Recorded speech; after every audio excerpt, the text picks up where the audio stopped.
3 syarat agar hutang Anda lunas.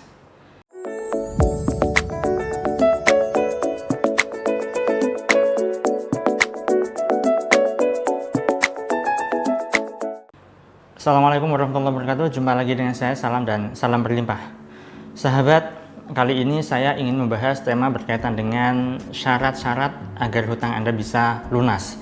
Tetapi kali ini adalah hutangnya ke personal ya sahabat ya.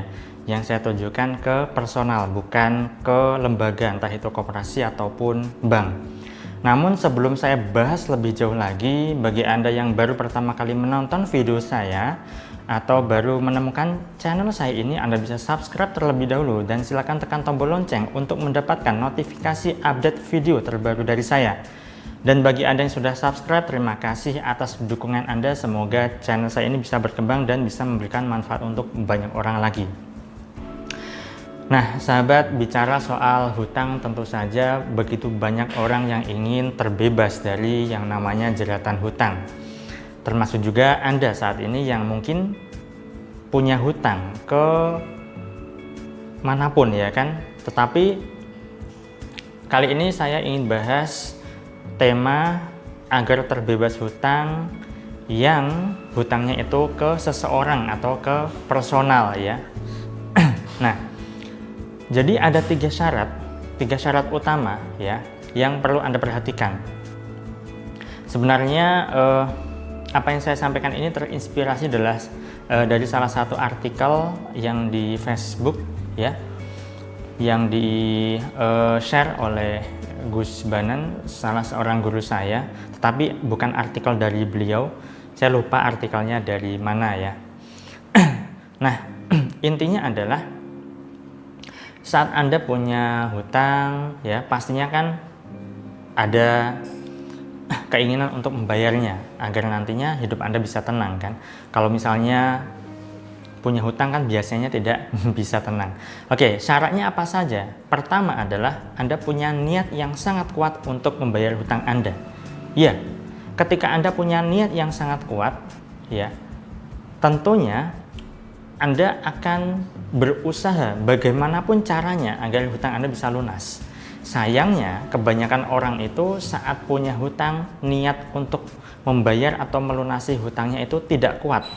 Tekadnya tidak kuat. Saat sudah jatuh tempo membayar, katakanlah sudah waktunya untuk membayar, ya, malah uangnya digunakan untuk hal lain, ya, sehingga mengabaikan hutangnya dan mendahulukan kepentingannya pribadi. Nah, orang-orangnya seperti ini sudah dipastikan hutangnya sulit lunas, bahkan malah semakin lama hutangnya menjadi semakin menumpuk. Itulah kenapa Anda perlu yang namanya mempunyai niat yang sangat kuat, tekad yang sangat kuat agar hutang Anda bisa lunas. Itu yang pertama. Kemudian yang kedua, begitu Anda punya uang, maka segera bayarkan hutang Anda atau Anda cicil hutang Anda ke seseorang, ke personal. Kalau misalnya Anda hutang ke tetangga Anda, maka ketika Anda sudah punya uang nih ya, maka segerakan untuk membayarnya, mencicilnya. Jangan Anda tunda-tunda, jangan Anda kesampingkan. Ketika Anda tunda-tunda ya, otomatis nanti entah bagaimana caranya alam semesta itu akan membuat Anda sulit untuk mendapatkan uang yang Anda gunakan untuk membayar hutang. Karena Anda sebenarnya sudah punya uang, kemudian uang itu seharusnya kan Anda gunakan untuk membayar hutang, tetapi Anda gunakan untuk hal lain yang bukan merupakan suatu kewajiban penting. Membayar hutang kan kewajiban penting ya, maka Anda perlu dahulukan terlebih dahulu. Nah, pernah ada suatu cerita, ada seseorang yang punya hutang, kemudian suatu ketika beliau ini dapat uang banyak, entah itu dapat arisan atau dapat warisan dari orang tuanya atau dari siapapun, intinya dia pegang uang banyak. Kemudian orang ini itu tergoda oleh usaha, dia mau buka usaha. Alhasil uangnya ini digunakan untuk buka usaha dan tidak mempedulikan hutangnya. Intinya hutangnya itu dikesampingkan. Alhasil bagaimana? Alhasil adalah karena dia itu mementingkan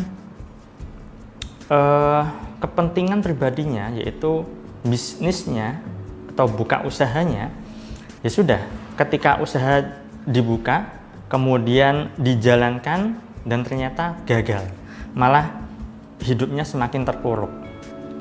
Itu sebabnya apa? Sebabnya adalah dia sudah punya uang tetapi tidak didahulukan membayar hutangnya.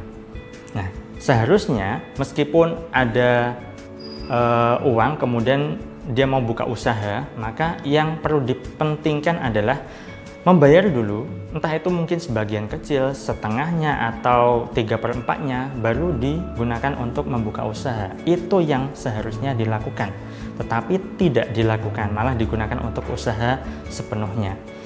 Nah, itu yang kedua sahabat. Kemudian yang ketiga, yang terakhir adalah datangi orang yang Anda hutangi dengan niatan untuk negosiasi atau semacam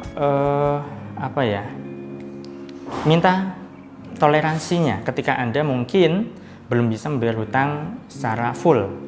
Ya, Anda datangi orang itu, maaf ya saya baru punya sekian, saya cicil sekian dulu ya, tidak apa-apa ya. Nah, sebelum orang itu mendatangi Anda untuk menagih Anda. Ya.